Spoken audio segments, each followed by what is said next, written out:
Hola chicos, ¿cómo están? ¿Bien? Yo tenía 20 años cuando conocí al Señor, ya pasaron 43, un montón. Y yo estaba recordando mis tiempos cuando conocí a Jesús. Hay mucha diferencia en cuanto a un evento como este, no existía eso. Era un poco diferente, pero Jesús sigue siendo el mismo.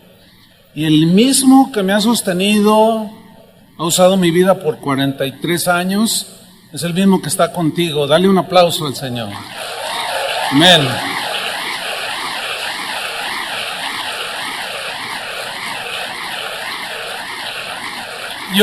Yo quiero cerrar este evento tan bendecido con una conferencia, La Nueva Vida en Cristo. Y yo sé que la mayoría de ustedes han entregado su vida a Jesús. Ahora son nuevas criaturas, son nuevas personas. Sus vidas ya no son las mismas, sin duda. Han sido libertados de la potestad de las tinieblas. Han sido trasladados al reino de Jesús. Ahora es Jesús el que va a reinar en sus vidas. ¿Cuántos dicen así es? Sin embargo, deben de estar listos, apercibidos. Deben de saber que de aquí en adelante, Satanás, el mundo, tu propia carne, tratarán de regresarte a tu antigua manera de vivir. Eso yo lo experimenté.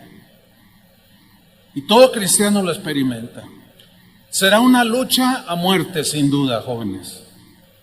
Pero Jesús está con ustedes y los va a ayudar a salir de en medio de las tentaciones que se les vayan presentando cada día de sus vidas.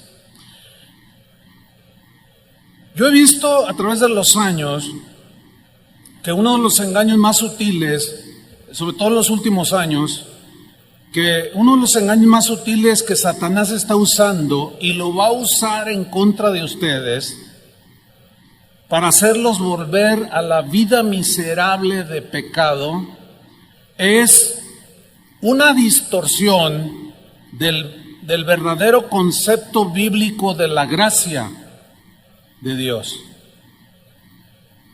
La gracia es el favor inmerecido que Dios te dio para darte la salvación y librarte de la condenación del infierno.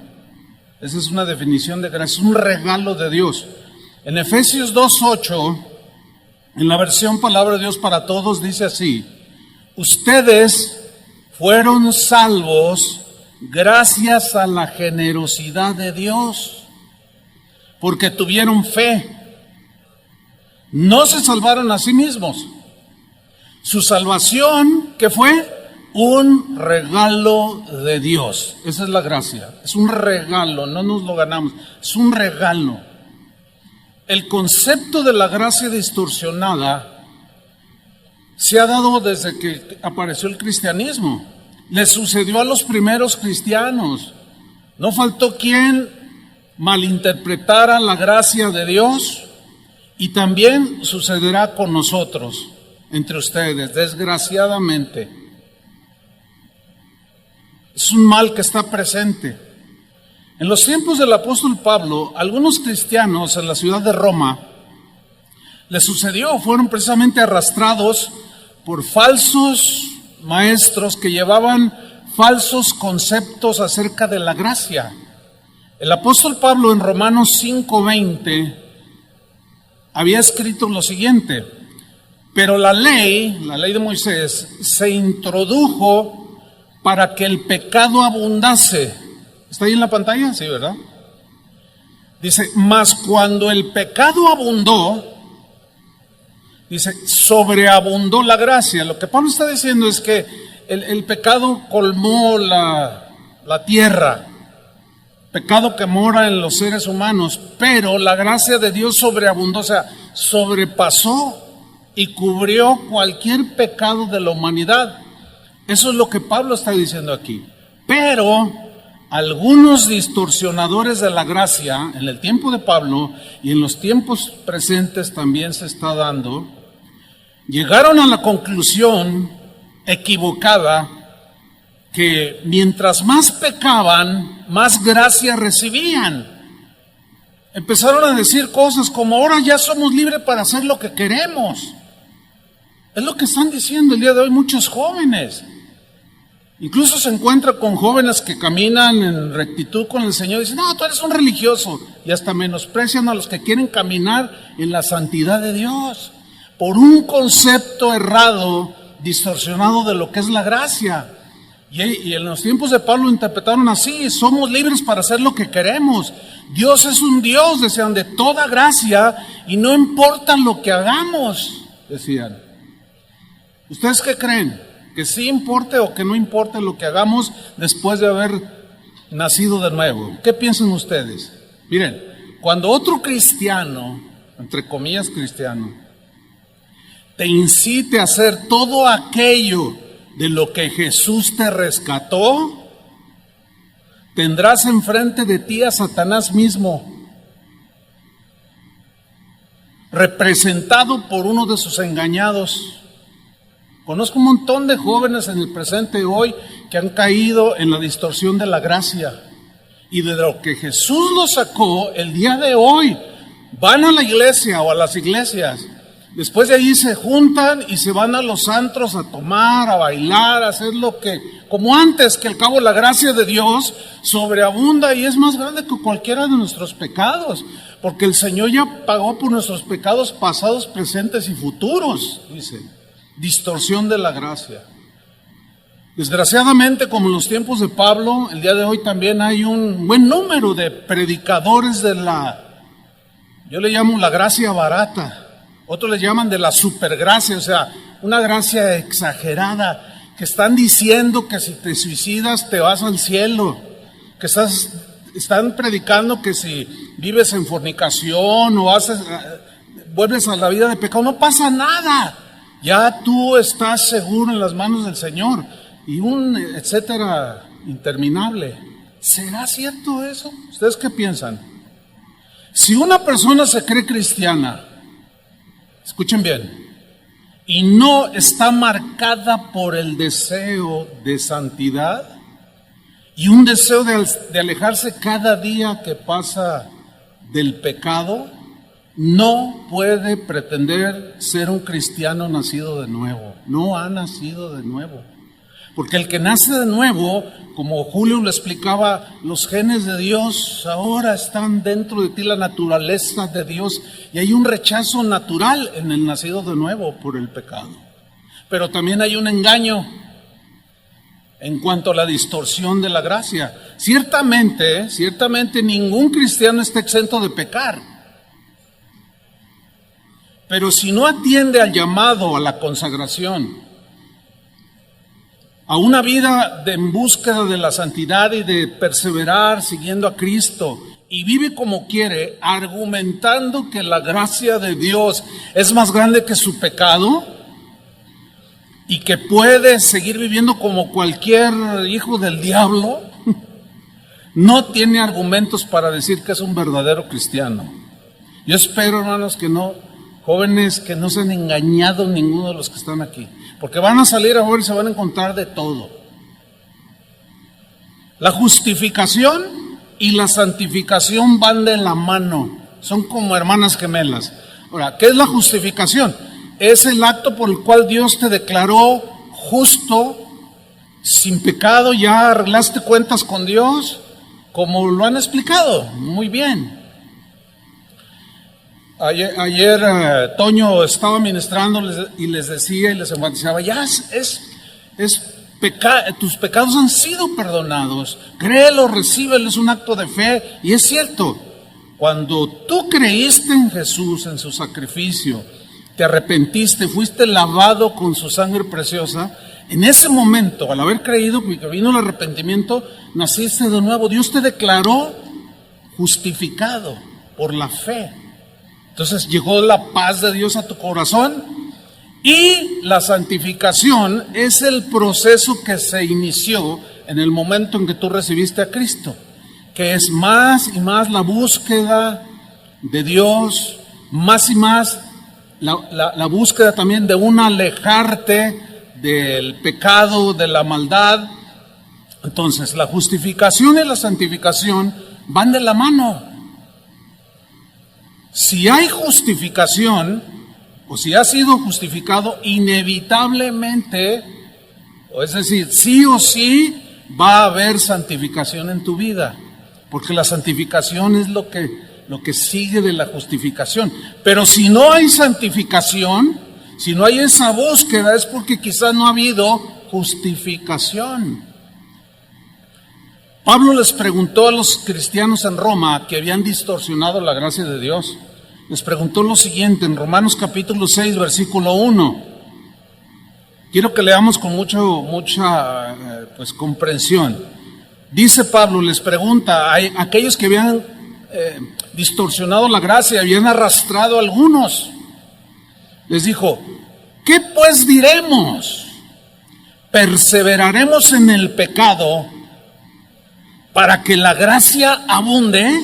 Porque lo habían entendido mal. Y otros, aprovechándose de la definición de gracia, dijeron, entonces si yo peco, pues viene más gracia. Entonces peco, pero luego la gracia sobreabunda. Y sigo pecando y la gracia sigue creciendo. No, ¿quién dijo eso? Eso es lo que muchos jóvenes del de hoy, en algunas que se llaman iglesias, están viviendo. No es un cristianismo.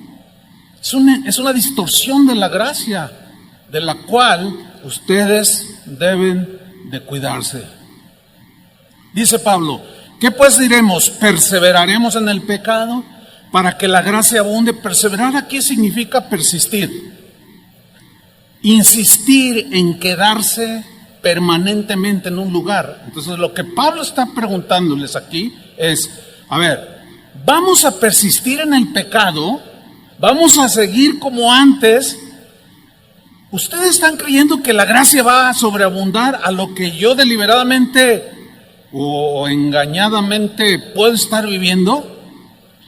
Viene aquí una pregunta, a mí me surgió una pregunta. ¿Puede un nacido de Dios vivir como un hijo del diablo? Sería una inconsistencia. No existe eso, ¿sí? Entonces Pablo, con una firmeza, con mucha plomo y firmeza y contundencia, responde a esa distorsión que los distorsionadores de la gracia de su tiempo habían hecho con la gracia de Dios. Y les dicen en Romanos 6:2, en ninguna manera, dice, ¿cómo vamos a perseverar en el pecado? En ninguna manera, dice, porque los que hemos muerto al pecado, ¿cómo viviremos aún en él? Yo quiero enfatizar la frase en ninguna manera. Es una frase que en el griego es muy fuerte, es muy contundente.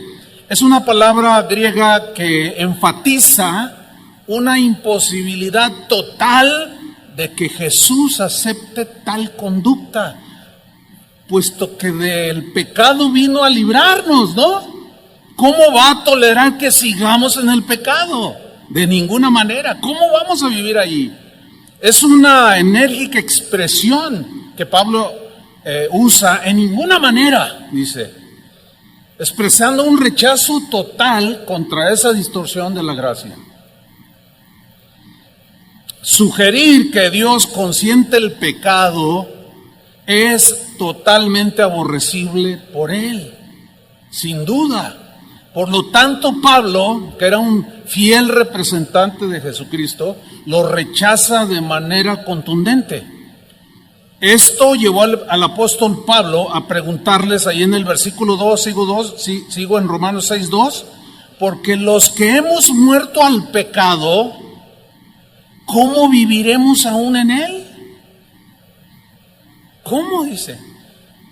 Ahora, es una realidad que como humanos eventualmente pecamos, porque seguimos viviendo en este cuerpo débil, pero ya no vivimos permanentemente en el pecado, ni tampoco nos place hacerlo. No, porque nos duele, nos avergonzamos, lloramos cuando pecamos.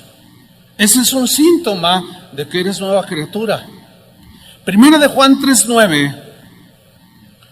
Juan, el apóstol de Jesús, lo entendió perfectamente, este concepto, y dijo lo siguiente: todo aquel que es nacido de Dios no practica el pecado.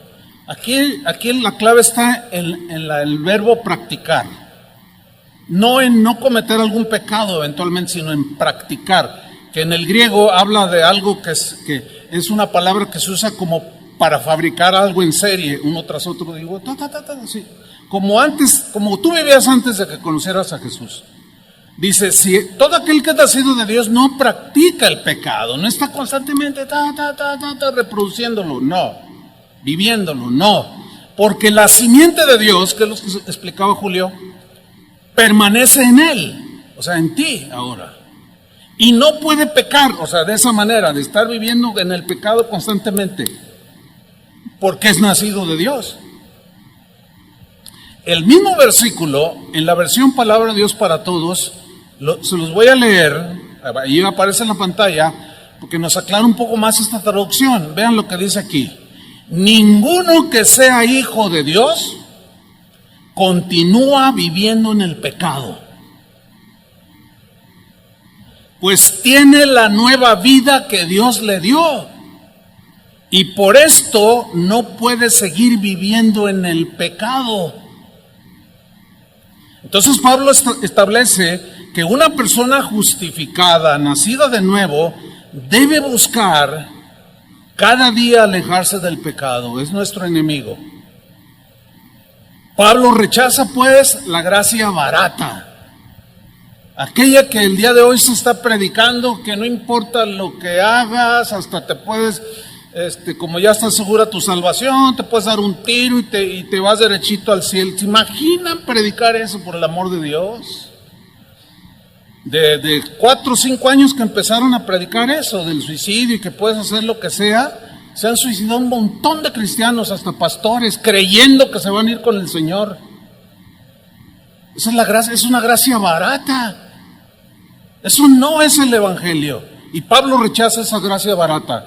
Vean cómo Pablo, en 1 Corintios capítulo 5, versículo 1, cómo va de una manera ligada, de una manera congruente con el pensamiento de Jesús. En la versión en lenguaje sencillo, vamos a leer 1 Corintios 5:1. Empezaron a surgir una serie de pecados, algo empezaba a pasar entre los cristianos que habitaban la ciudad de Corinto. Y dice así, en esta versión: ya todo el mundo sabe que uno de ustedes está viviendo con su madrastra, como si fuera su esposa. O sea, le bajó a su papá, le bajó la esposa. Iban a la iglesia. ¿Y cómo dijo Pablo? Muy mal, dice en esta versión, muy mal, dice. Eso no hacen ni los no cristianos. Y ustedes presumen de esto. O sea, como ellos tenían muchos dones del Espíritu Santo, hablaban en lenguas, había poder, milagros, no hicieron caso. Se sentían como muy soberbios, somos muy espirituales. Y Pablo dice, no, ustedes aún presumen de esto, cuando deberían de estar tristes y echar de la iglesia a ese hombre. ¿Echar qué? ¿A dónde? Expulsar. El día de hoy no se vive esto en muchas iglesias. Se permite de todo. Desgraciadamente, pues como eso apela a la carne, dicen, ay, qué buen predicador, ay, cómo me gusta, esos predicadores que están hablando del infierno, no me gustan. Esos siempre están hablando de condenación. Me gustan los que te animan, te motivan. Bueno, ¿qué es el Evangelio entonces? En la misma, sigo en el mismo capítulo, en el versículo 9, sigo leyendo. Dice Pablo, por carta yo os he dicho que no os relacionéis con personas inmorales. ¿Será muy religioso Pablo? Pregunto. Por supuesto, dice, no me refería a la gente inmoral de este mundo, ni a los avaros, estafadores o idólatras. En tal caso, tendríais que salir de este mundo. O sea, porque no podemos malentenderlo, como algunos ahí de manera sospechosa lo entendían. Dicen, entonces ya no tengo que tener contacto con nadie del mundo. No, eso no es lo que quise decir. Porque si tú vas a la tienda y el tendero tiene 3 mujeres, es un adúltero, pues tienes que tener tratos con él. Eso está diciendo Pablo. Pero los corintios lo entendieron mal, diciendo, yo no les escribí acerca de eso. No me malinterpreten. Versículo 11. Pero en esta carta quiero aclararles que no deben relacionarse con nadie que, llamándose hermano, sea inmoral, o avaro, o idólatra, calumniador, borracho o estafador. Con tal persona ni siquiera se junten a comer. Qué religioso es el apóstol Pablo, ¿no? ¿Ustedes creen? Ahora, probablemente tú conoces o vas a conocer algunos jóvenes que desgraciadamente han sido o han crecido, han sido influenciados por la gracia barata, por la gracia distorsionada, y te van a decir que eres un religioso exagerado. ¿Qué vas a hacer?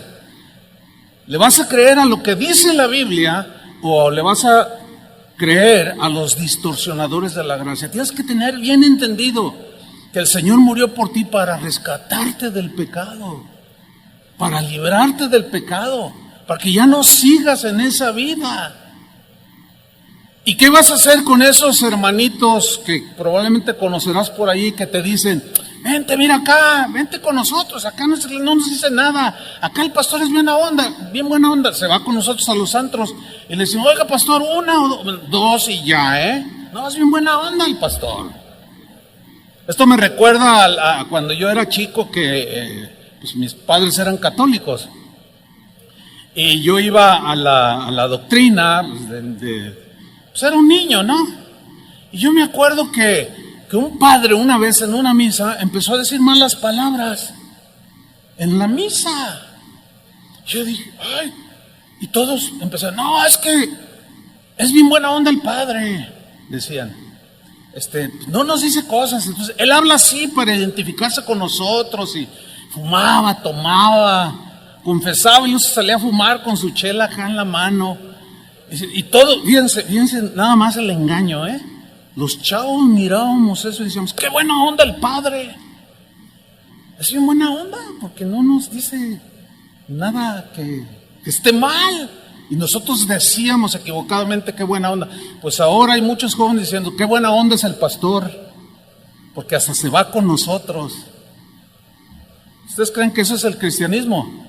Tengan mucho cuidado, jóvenes. Yo sé que lo que les digo, yo viví esa etapa que ustedes están por vivir o ya viven como jóvenes. Romanos capítulo 6, versículo 4. Pablo empieza a explicar aquí de manera muy puntual en qué consiste todo esto de la gracia. Dice, porque somos sepultados juntamente con Él para muerte por el bautismo, a fin de que como Cristo resucitó de los muertos para la gloria del Padre, así también nosotros, dice, andemos en vida nueva. Digan todos, andemos en vida nueva. Ahí está, clarísimo. Es como si Pablo les hubiera preguntado, ¿acaso ya se olvidaron, romanos, de lo que significa el bautismo? ¿Se acuerdan cuando se bautizaron? O sea, Pablo, estoy como haciendo ese diálogo, ¿no? ¿Se acuerdan cuando se bautizaron? A ver, ¿qué significa el bautismo?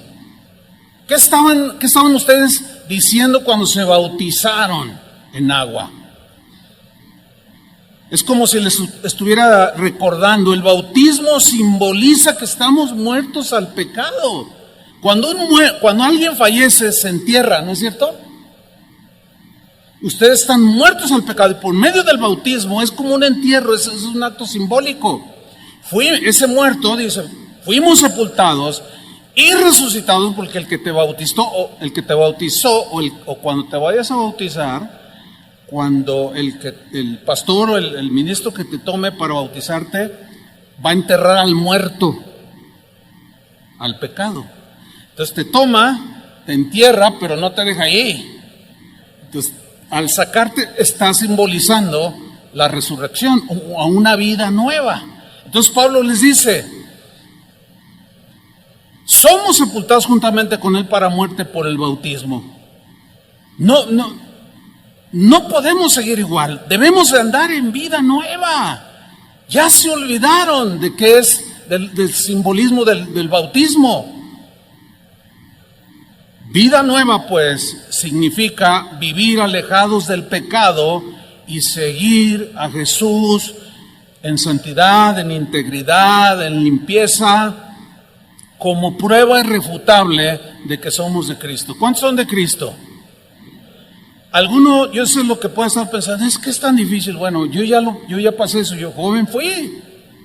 Sí, es difícil, pero no es imposible. La gracia precisamente que nos es dada, ese regalo de salvación, es la misma que nos capacita para enfrentar las tentaciones de la vida. Esa misma gracia te capacita, no para seguir perseverando en el pecado o persistiendo en el pecado, no, sino para vencerlo. ¿Cuántos dicen amén? Corazón nuevo, espíritu nuevo, nueva criatura, nueva vida en Cristo. Pablo le escribió a los tesalonicenses en el capítulo 4, en la primera carta, versículo 3, noten lo que dice: pues la voluntad de Dios es vuestra santificación, que os apartéis de fornicación o de inmoralidad sexual. Aquí en este es un pecado específico porque algo había pasado en la iglesia de Tesalónica. Dice, no, espérenme. Mi mensaje siempre ha sido el mismo de Jesús, como diciéndoles, estoy parafraseando. La voluntad de Dios es que ustedes se aparten cada vez más y más del pecado. Eso significa santificación, ¿sí? Que se aparten de la inmoralidad sexual. Seguro, sin lugar a dudas, que había muchos jóvenes que están en todo su potencial, en todas las áreas, estaban cayendo en fornicación. En el versículo 7 dice, pues no nos ha llamado Dios a inmundicia. Fíjate cómo Dios llama a la inmoralidad sexual inmundicia. No nos ha llamado Dios a inmundicia, sino a santificación, o sea, a guardarnos para la que va a ser tu esposa o el que va a ser tu esposo. Nuestra antigua vida ha muerto. Tu vida antigua ha muerto, pero nuestra carne, esa es una realidad, todavía lleva la inercia al pecado. Esa batalla, jóvenes, va a durar hasta que te mueras, o hasta que venga Jesús y seamos transformados a su cuerpo glorioso. Pero es una batalla que vas a tener que luchar todos los días. Aquí es donde entra en acción la santificación que tú debes de tener muy puntualmente en tu vida. Ahora, ¿cuál es el fin de todo lo que Cristo hizo en la cruz? ¿Que sigamos en el pecado? Es obvio que no. Romanos 6:6, voy a leer en la versión Palabra de Dios para Todos. Dice, sabemos que nuestra vida de antes, entendemos, lo percibimos bien, dice Pablo, que nuestra vida de antes murió con Cristo en la cruz, para que fuera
destruido lo que desea pecar dentro de nosotros y dejáramos de ser esclavos del pecado. Nuestra carne, el hombre pecaminoso murió, quedó destruido, pero nuestra carne quedó una inercia. Nuestra mente, de tanta práctica del pecado, quedó una inercia. Pero en la cruz dice también Pablo en Romanos, que murió nuestro viejo hombre y la idea en el griego es que lo dejó impotente para seguir dominándonos, porque la nueva naturaleza que Dios ha puesto en ti puede decirle ahora no al pecado. Esa es la realidad de la Biblia. Versículo 7, estoy en Romanos 6:7. Porque el que ha muerto, o sea, al pecado, ha sido justificado del pecado. Ya eres limpio, justificado, declarado justo. Versículo 11. Así también nosotros, dice Pablo, consideraos muertos al pecado. Ese verbo considérense habla de tener algo por cierto, es afirmar una verdad. Esta no es una afirmación psicológica, hermano, ni manipulada, no es una afirmación intelectual, ni mucho menos es emocional, no. Es una verdad que Dios ha dicho, que estamos muertos al pecado después de haber creído en Él. ¿Cuál es esa verdad? Esa que hemos muerto al pecado. Pero ahora dice, al final del versículo 11, estamos vivos para Dios en Cristo Jesús, Señor nuestro. Por tanto, dice en el versículo 12, no reine pues el pecado en vuestro cuerpo mortal, de modo que lo obedezcáis en sus concupiscencias. La frase no reine el pecado significa ya no debe gobernar en ustedes, ya no puede ejercer ese dominio que antes tenía sobre cada uno de ustedes. ¿Por qué? Porque ya perdió su poder que tenía sobre ustedes, sobre cada uno de nosotros, cuando recibiste a Jesús, que te dio una nueva naturaleza, te dio el Espíritu Santo y te puso los genes de Dios para que tú desarrollaras el carácter de Cristo. Un ejemplo, es como un general que cuando estuvo en servicio activo, pues tenía autoridad y le decía a los soldados o a la tropa, les daba una orden y estos tenían que obedecer y nadie podía contradecir las órdenes del general. Pero este general ha sido destituido. Un día fue destituido y ahora ya no tiene autoridad alguna sobre los soldados. Por más que diga soldados, ya no le van a hacer caso. ¿Por qué? Porque ya no tiene autoridad de un general. Ha sido despojado. Ya no están obligados a obedecer las órdenes de ese general. Ya no estás obligado a seguir la tendencia de la carne. Vas a sentir el impulso por la inercia que queda en nosotros. Tus pensamientos de pronto se van a turbar por cosas que vas a ver o vas a escuchar. Y vas a tener esa lucha, que la Biblia lo pone como la lucha de la carne con el espíritu. Y es algo que te va a afligir, es algo que aflige. Porque tú no vas a querer pensarlo, tú no vas a querer mucho menos hacerlo. Pero ahora ya no eres esclavo del pecado, ya puedes decirle que no al pecado. Ya puedes apagar la computadora cuando estás a punto de darle clic, decir no al pecado. Viene a mi mente la historia de un joven llamado José en la Biblia. ¿Han leído de José? Este joven dice que era muy apuesto, así como ustedes. Y él estaba pues de esclavo en la casa de un egipcio que lo vio que era un joven diferente, porque Dios estaba con José. Dios bendecía a José. Dios le daba mucha gracia a José. Y le confió todo su negocio, toda su hacienda, para que se la administrara. Y le dijo, mira, tú eres un joven íntegro, Eso es lo que se entiende. Eres un joven honrado, eres puntual, eres limpio. ¿Sabes qué? Quiero que seas el administrador de toda mi hacienda, le dijo. Puedes tomar lo que quieras de mi hacienda, excepto, dice, a mi esposa, le dijo. Allá no la toques, le dijo. José lo entendió perfectamente. Espero que estén entendiendo lo que Pablo está enseñando, lo que la Biblia enseña respecto a ya no ser gobernados por el pecado. Y un día esa mujer puso los ojos en él y fue y se le ofreció. Y le dijo claramente, ustedes lo pueden leer en Génesis, hay unas versiones que te lo dicen muy claro, le dijo, quiero tener relaciones sexuales contigo, le dijo al muchacho José. Y José le contestó a esta señora, le dijo, mira, tu marido me confió toda su hacienda, sus caballos, su ganado, sus tierras, y yo se las administro y soy un hombre fiel. Dice, ¿cómo yo haría semejante cosa y pecaría contra Dios? Fíjate, era un joven como tú. Se calcula que tenía menos de 20 años cuando le pasó esto a José. ¿Cómo yo haría esto? Tenía un concepto exacto, como el que se nos revela en el Nuevo Testamento, de lo que es honrar a Dios con tu vida. Y le dijo, yo no puedo estar contigo. Además, no quiero estar contigo, porque pecaría contra Dios, dijo. Pero aquella mujer insistió, y José muchas veces le dijo que no. ¿De qué estamos hablando? Estamos hablando que el pecado no lo gobernó. Y ahora tú puedes decir, ¿qué puedes decir? Díganlo. No al pecado. Puedes decirlo no al pecado. Eventualmente puedes tropezar, pero el Señor te va a dar gracia para levantarte también si confiesas tu falta. Pero te va a dar victoria tras victoria y luego quizás venga un tropezón, pero el Señor no te va a dejar ahí, porque Él prometió que algunas veces cae el justo, pero el Señor lo levanta. Él te va a levantar. Pero tú tienes que aprender a decir que no. Cuando Daniel fue llevado cautivo a Babilonia, era un joven como tú. Y dice la Biblia que él propuso en su corazón no contaminarse con las cosas que había ahí en Babilonia, que Babilonia tipifica el mundo y todo eso. Dice que en Daniel 1:8 dice que Daniel propuso en su corazón no contaminarse. O sea, antes de que tú salgas de tu casa, o aún estando en tu casa, tú propones en tu corazón, prendes tu computadora, prendes tu celular y te mandó un video de esos que tú sabes que no debes de ver, te lo mandó un amigo. Entonces tú, desde temprano le dices, Señor, yo propongo en mi corazón decir no.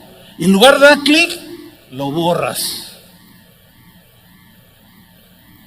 Así como te ejercitaste a pecar, te vas a empezar a ejercitar a decirle no al pecado, no a la mentira.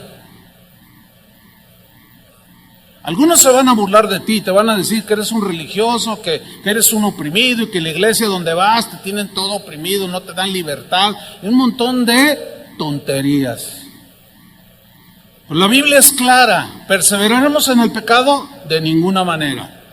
Dice Romanos 6:13, ni tampoco presentéis vuestros miembros al pecado como instrumentos de iniquidad, sino presentaos vosotros mismos a Dios como vivos de entre los muertos. Aquí los muertos se refiere a los que viven todavía en esa vida pecaminosa. Y vuestros miembros, o sea, tu cuerpo, a Dios como instrumentos de justicia, porque el pecado no se enseñoreará de vosotros, pues no estáis bajo la ley, sino bajo la gracia. Entonces el concepto correcto de la gracia es que esta nos fue dada para regalarnos la salvación porque no la podíamos ganar, pero esa misma gracia nos capacita ahora, que somos nuevas criaturas, para rechazar el pecado, para decirle no al pecado y no para seguir en él. Romanos 6:15 dice, ¿qué pues? ¿Pecaremos porque no estamos bajo la ley, sino bajo la gracia? Y Pablo vuelve a responder, en ninguna manera, y utiliza la misma palabra griega megenoito, que es una afirmación contundente, inaceptable que Dios acepte que volvamos a vivir como antes y decir que somos sus hijos. Dice, en ninguna manera, dice Pablo, absolutamente no. Si el pecado nos mató, el pecado nos debilitó, el pecado nos degeneró, nos envileció, el pecado nos contaminó, nos hizo rebeldes a Dios, nos hizo rebeldes a nuestros padres, nos esclavizó, el pecado nos llevó a la miseria, a la frustración, al dolor, a la desesperanza, a la condenación y a la muerte. ¿A quién se le ocurre creer que puede seguir viviendo en el pecado? Si el pecado nos trajo todo eso y más, ¿a quién se le ocurre predicar que podemos seguir haciendo las mismas cosas? Y que Dios no se ofenderá y que no te pasará nada. ¿A quién se le ocurre? O de plano un no nacido de nuevo, o alguien que está totalmente engañado, o alguien que dice, me vale, yo voy a seguir haciendo lo que siempre me ha gustado, que al cabo voy a la iglesia, participo en el coro y bla, bla, bla. Y no se engañen, dijo Pablo también. Dios no puede ser burlado. Todo lo que sembramos, ¿qué? Díganlo. Están medio dormidos o están asustados. Qué bueno que están asustados. Miren, una de las grandes diferencias de la generación de ustedes a la generación mía, cuando yo era un joven, es que nos predicaban el Evangelio. Yo no recuerdo haber escuchado lo que hoy escucho. Tengan mucho cuidado lo que ven ahí en internet. Tengan mucho cuidado. No cualquiera que menciona a Jesús o que te pone un título así muy llamativo de que en ti está el poder y que tú puedes, que Dios te llamó a hacer cosas grandes aquí en el cielo. Mire, Steve Jobs, que hizo algo grande en el mundo, acaba de salir a la luz que tenía SIDA y que probablemente de eso murió, no de cáncer. ¿De qué le sirvió al tipo, siendo uno de los hombres más ricos del mundo? Y muchas predicaciones de hoy a los jóvenes están llamados a hacer este tipo de cosas grandes en este mundo. No, hermano. Ahora, si Dios en su plan para ti te tiene como un tremendo arquitecto, como un tremendo doctor que va a descubrir vacunas contra quién sabe cuánta cosa, pues gloria a Dios. Pero hermanos, no confundamos las cosas. Todo lo del mundo es pasajero. Por eso Pablo dice, pongan su mira en las cosas de arriba, no en las de la tierra. Eso no significa que no estudien y échenle ganas. No malinterpreten. Tenemos que entender la Biblia lo mejor que podamos. Entonces la gracia que abundó y que nos perdonó los pecados, jóvenes, esa gracia que abundó, que nos limpió, maravillosa gracia de Dios, no es licencia para pecar. Yo quisiera oír aplausos, no se oye nada.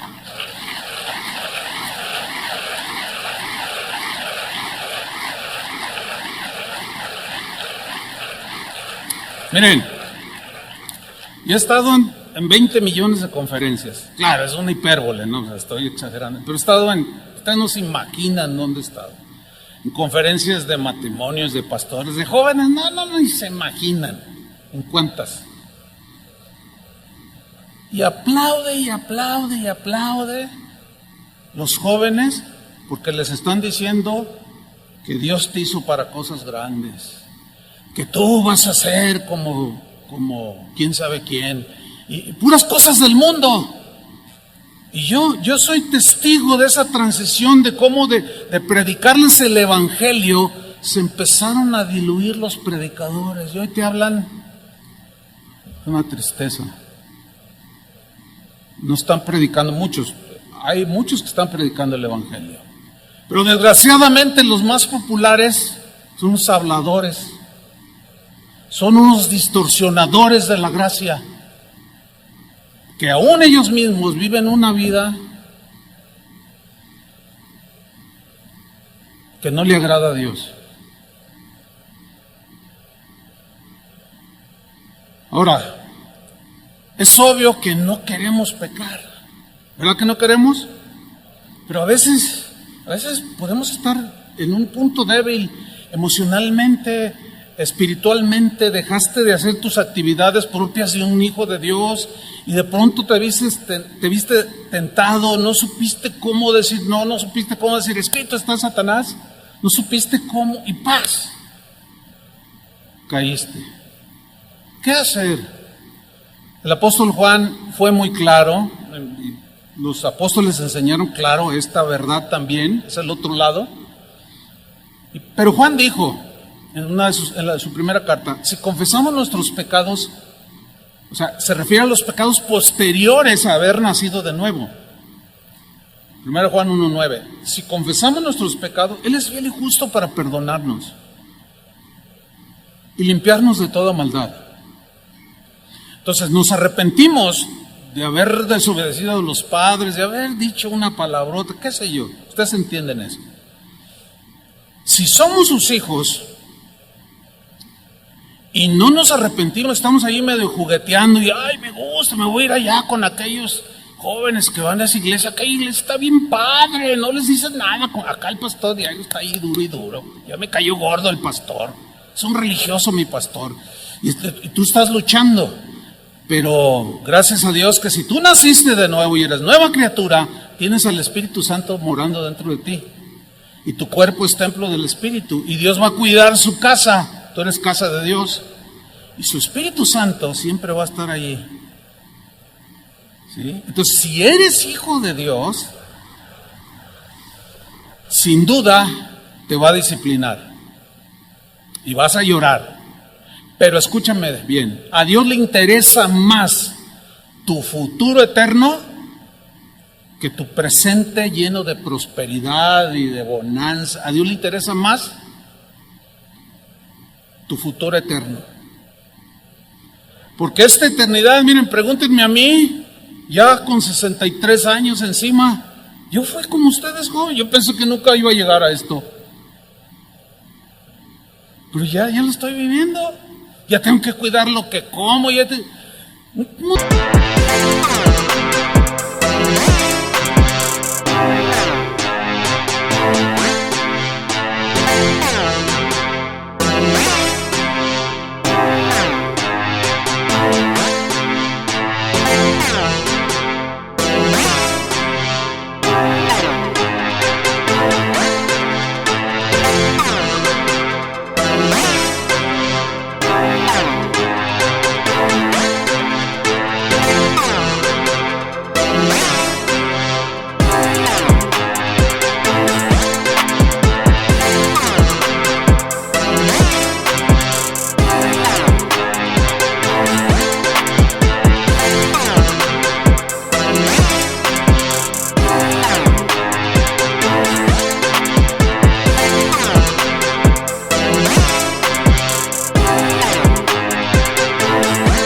Cosas.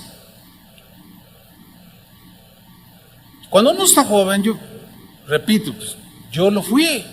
No sé, se cree que uno lo sabe todo, que nada me va a hacer daño, que puedo ir a 200 por hora en mi motocicleta. Bueno, la mía no corría tanto, pero y hacer y deshacer. O sea, conozco a Cristo. El Señor empieza a cambiar mi mentalidad, obviamente mis acciones, y yo lo pude ver, hermanos. Mis compañeros de la universidad, cuando yo me convertí, me rechazaron rotundamente. se burlaron de mí, diciendo, ¿cómo es posible con 19, 20 años y desperdiciar tu vida yendo a la iglesia? Así me lo dijeron. Y se burlaban de mí, me decían el monje loco, me decían un montón de tonterías. Pero debo decirles algo, mira, cuando yo conocí al Señor, cuando Él tocó mi corazón, entregué mi vida a Jesús, yo lo hice en serio. Yo lo hice en serio.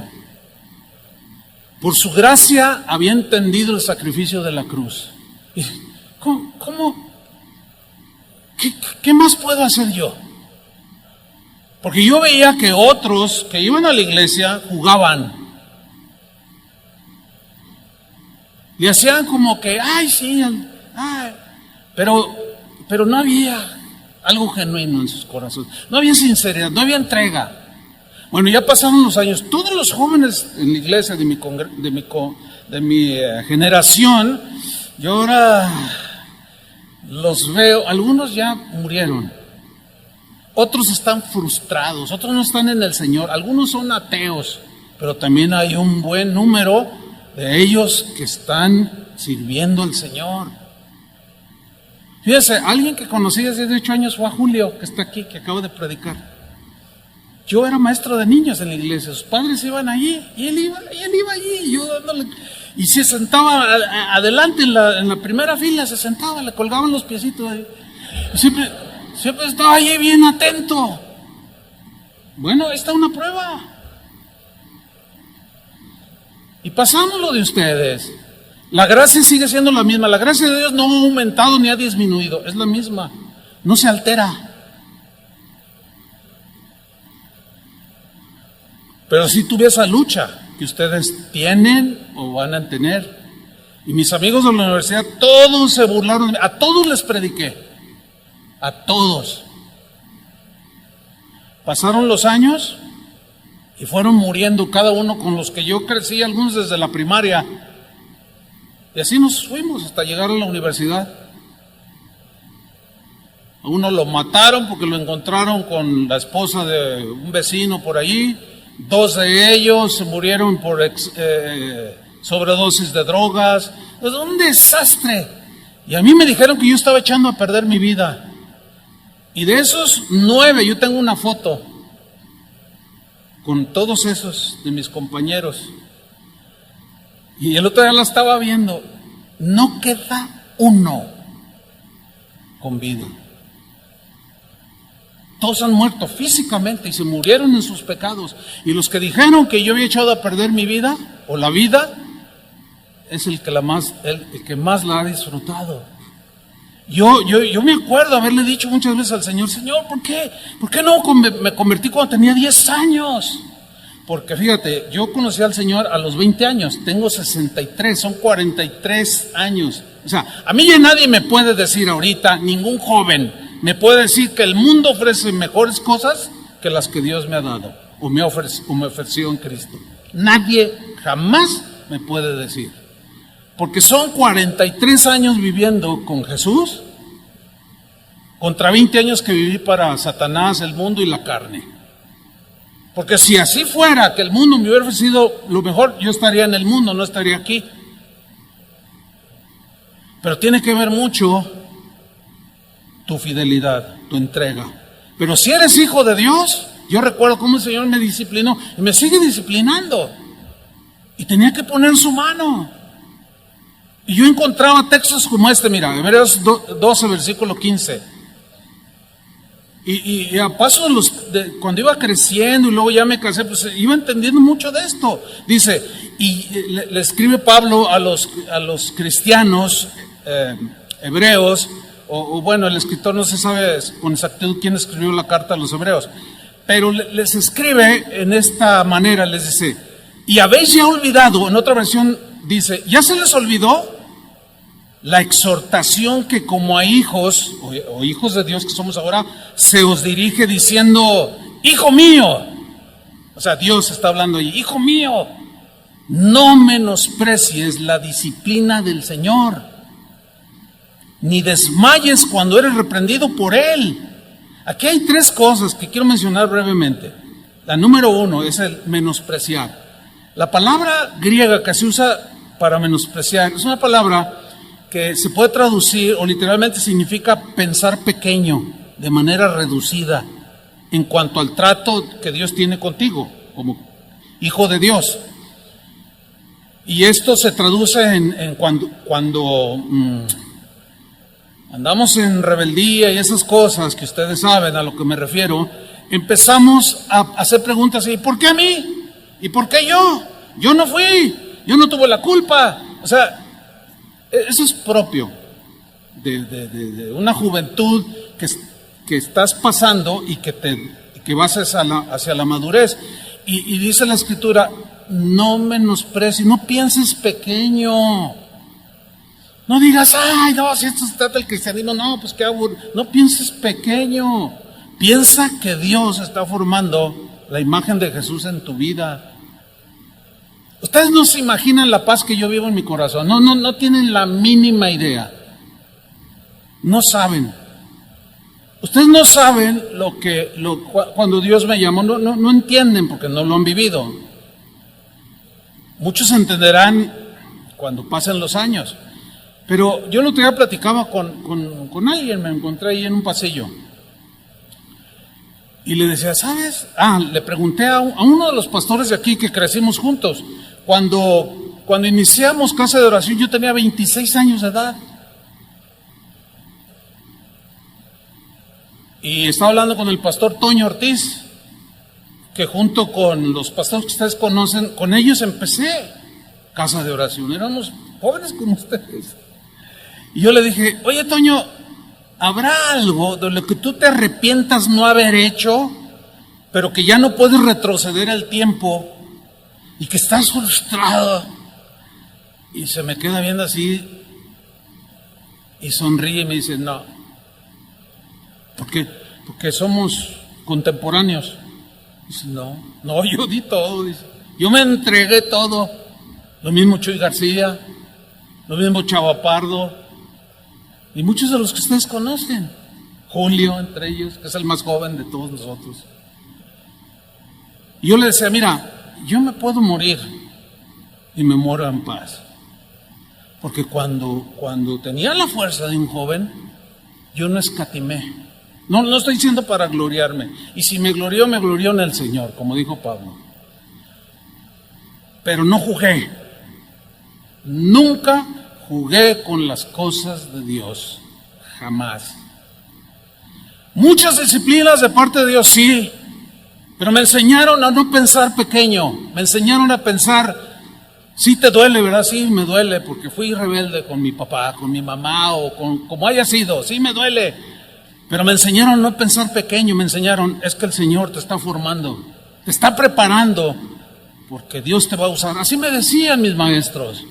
Yo ni me imaginaba, pero yo recibía la exhortación, y es lo que está diciendo aquí el escritor a los hebreos. No menosprecies la disciplina del Señor, la instrucción de Dios, la formación que está haciendo Dios el Padre en ti, del carácter de Cristo. No desmayes cuando eres reprendido por Él. Fíjate que ese verbo desmayarse o desmayar en el griego significa desligarse. La idea es como cuando eres un niño y te portaste mal y tu papá te dijo, no hagas esto porque cuando venga voy a arreglar cuentas contigo. Y no solo no lo hiciste, sino invitaste a tus amigos. Y cuando se dio cuenta tu papá y que agarra la vara, entonces tú corriste. Pues claro, es una reacción natural. Yo corrí, miren, yo me acuerdo cuando corría de la disciplina de mi papá terrenal. Pero siempre me alcanzó. Siempre me alcanzó. Claro, me iba y duraba toda la tarde por allá, pero tarde o temprano llegaba a la casa. Y me metía por la barda y ahí estaba esperándome y ya nomás me agarraba. Siempre, nunca me pude escapar. Si eres hijo de Dios, no puedes escaparte. Pero es por tu bien, no pienses pequeño, así chiquito, no. Piensa que Dios te está formando como una esposa virtuosa, como un esposo que un día una esposa, o la que va a ser tu esposa, va a querer tener un hombre de verdad, una mujer virtuosa. Y algunos de ustedes estarán sirviendo al Señor en el ministerio. No piensen pequeño, no menosprecien la disciplina del Señor, no desmayen cuando sean reprendidos, porque dice en el versículo 6, porque el Señor al que ama, ¿qué? Disciplina, al que ama. Dios es amor, dicen algunos, y Él no va a hacer nada que te duela. ¿Dónde dice eso? Precisamente la disciplina es una expresión del amor de Dios, porque Dios al que ama, y los ama, jóvenes, por eso están aquí. Dios al que ama, disciplina y azota. Suena muy fuerte esa palabra, pero disciplinar habla de entrenar, como se entrena a un niño desde pequeñito, educar, etcétera, pero en este caso formar el carácter de Cristo. La traducción en español en nuestra Biblia es azotar, pero en el griego es una palabra griega que significa golpear con una vara a nivel de la piel sin lastimar. O sea, es más ruido que... Bueno, en mis tiempos se usaban unas reglas de madera bien ligerita. Y esa, bueno, en aquellos, ahora no, ya no se usa eso, ¿verdad? No sé si es bueno o no, pero por la generación que nos tocó, no, ni nos traumamos, ni nada. Pero ahora todo eso lo prohíben, en fin. Pero es una regla así, muy livianita, no pesa nada. Y con esa te daban así, ¡tá!, abierto. Y te sonaba el reglazo, ¡tá! O la mamá también, y tome. Y era más el ruido que hacía. Te dolía, pero a nivel de la piel, o sea, no te lastimaba. No se trata de ser un abusivo. Dios no es un abusivo como aquellos padres que toman un bat de béisbol y golpean a su hijo en una pierna. O sea, sí. Se dan casos así. No. El Señor disciplina, pero no te lastima. ¿Están entendiendo? Por eso no piensen pequeño, hermanos. Ahora fíjate en el versículo 7. Si soportáis la disciplina. Si soportas la disciplina, porque ahora eres su hijo y estás en formación. Dios os trata como a hijos. Porque ¿qué hijo es aquel a quien el Padre terrenal no disciplina? Pero si se os deja sin disciplina, de la cual, ¿cuántos? Digan yo. Todos han sido participantes. Si se les deja sin disciplina, entonces sois bastardos. La palabra griega que se usa aquí para bastardos se traduce también como ilegítimo, o sea, no eres hijo de Dios, por eso Dios no te disciplina. Yo he escuchado a no solo jóvenes, gente mayor, dice, no, Dios es bueno, mira, yo he hecho esto y todavía hago mis travesuras así. Yo sé que son feas, pero a mí el Señor nunca me reprende. Yo estoy en paz. No lo disciplina ni lo reprende porque es bastardo. Yo no, mis hijos ya crecieron, ya se casaron, pero yo nunca, y hasta la fecha, yo no puedo disciplinar el hijo de nadie, porque no soy su papá, no es mi hijo. Si tú eres hijo de Dios, has sido engendrado por Él, eres participante de la disciplina. Te va a doler, vas a llorar, pero después vas a participar de su santidad. Así dice la Escritura. Hay un salmo, para terminar, Salmo 32, versículo 8. Una de las características de los jóvenes, como ustedes, es la imprudencia, la necedad. Somos tercos. Bueno, yo ya pasé eso.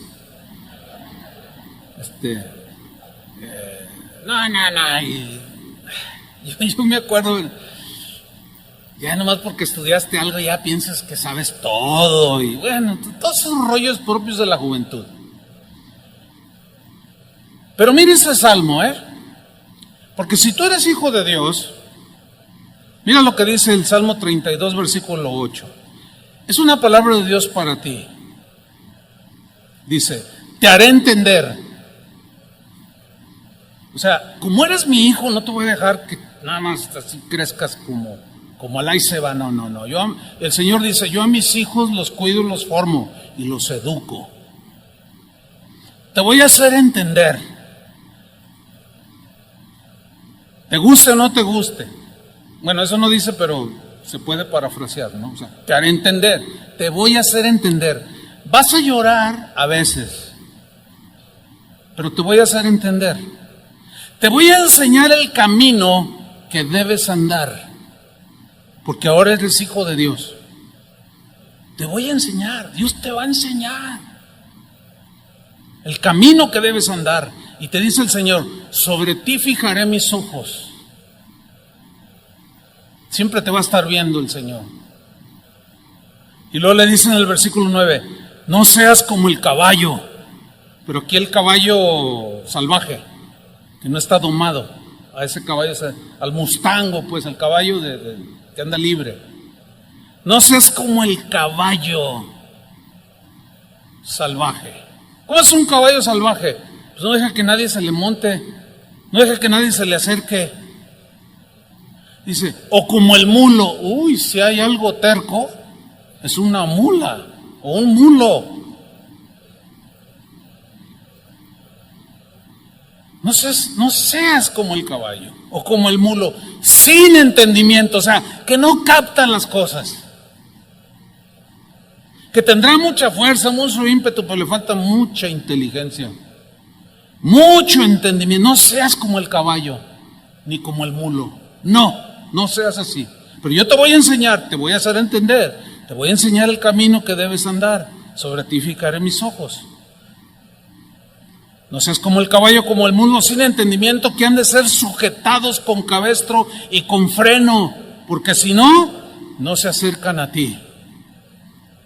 Déjame terminar con una historia que es una anécdota que me contaba un maestro mío cuando yo era un joven, cuando estudiaba el seminario bíblico. Y era un amigo más que un maestro, aunque lo recuerdo con mucho cariño. Y él contaba una anécdota de dos caballos, de esos mustangos, de esos caballos salvajes. Era una manada de caballos salvajes. Pero la historia, la anécdota se centra en dos. Uno se llamaba Pepe y el otro se llamaba Pancho. Pancho y Pepe. No, pues el líder era Pancho.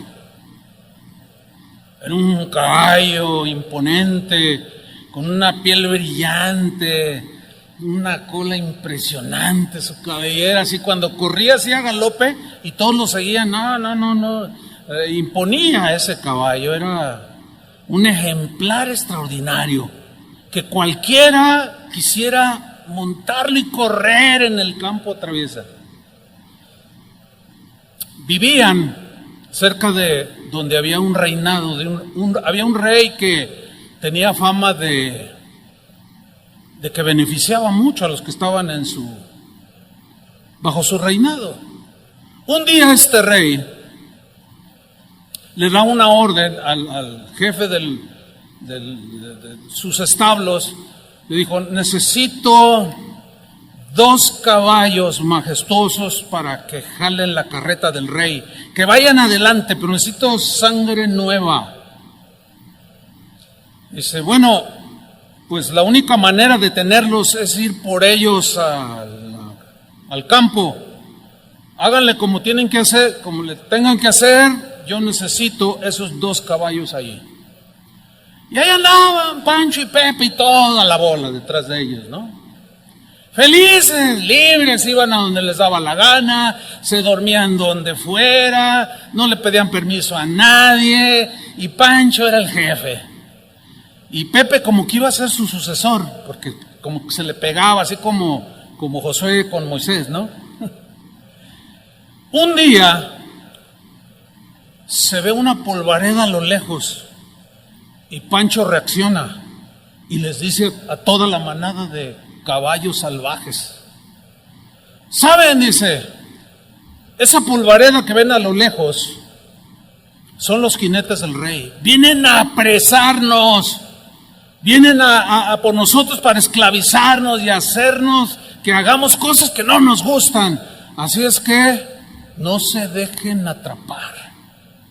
Corramos, córrele, escóndete, haz lo que puedes, pero no se dejen atrapar.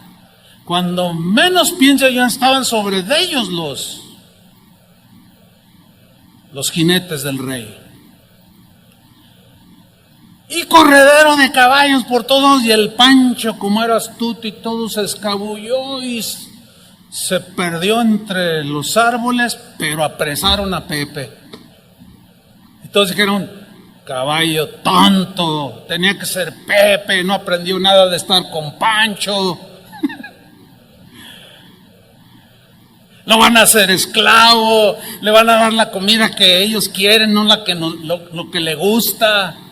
No, pues que se llevan a Pepe. Se lo llevan. No, pues ahí están todos. No, pues capturaron a Pepe. ¿Y qué podemos hacer? No, pues nada, pues por tonto. Además era medio debilón, así como, ay, ¿a poco si le fumo aquí, hago algo mal? ¿A poco si veo este video, ustedes me están entendiendo, ¿no? Era medio debilón, ya era medio fresa y nada, para que se le quite. Pero un día, pues el Pancho dice, ¿saben qué? Vamos a liberarlo. Vamos a sacarlo de la iglesia a la que se fue. Perdón, eso no es la historia. Así no es la historia. Se me salió. Entonces un día el Pancho dice, no, ¿saben qué? Vamos a rescatarlo.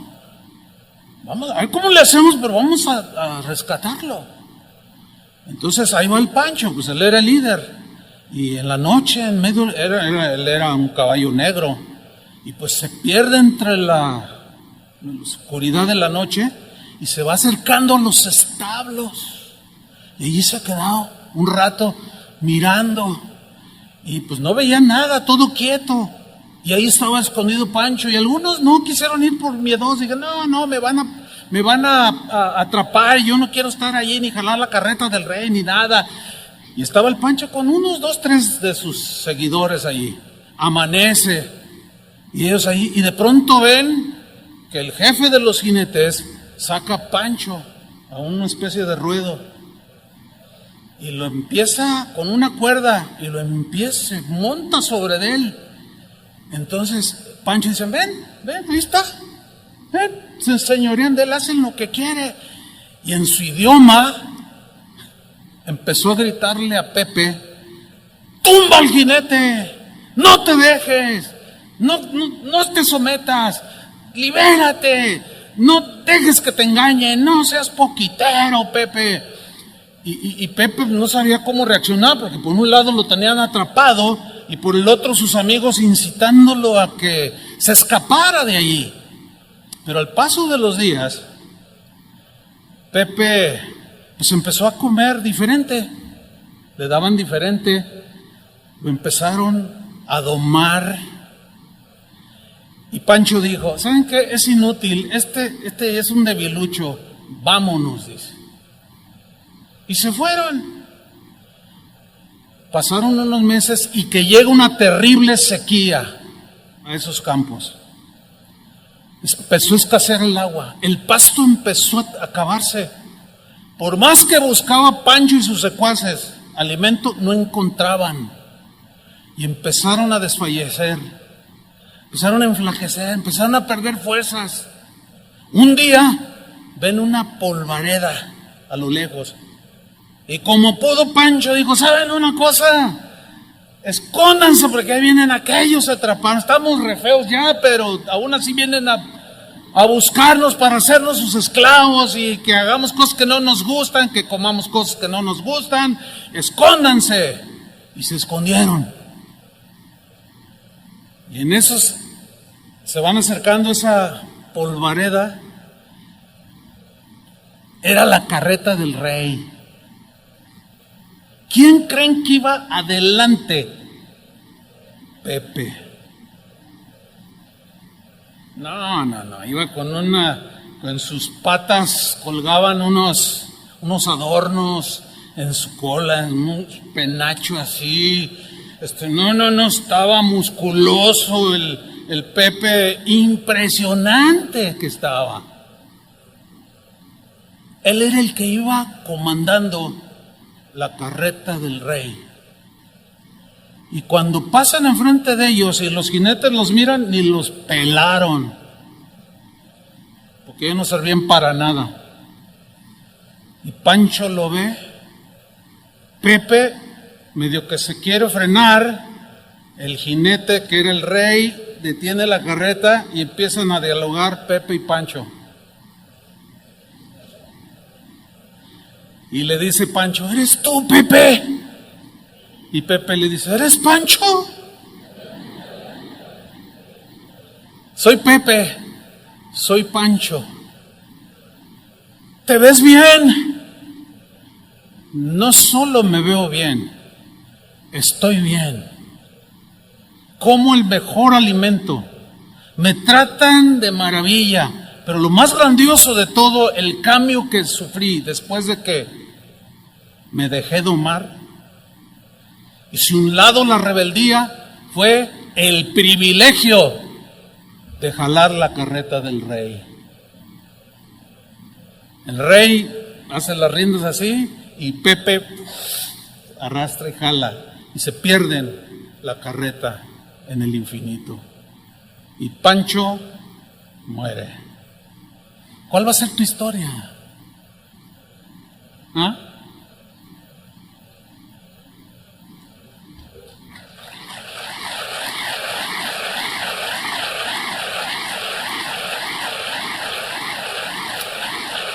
Ah.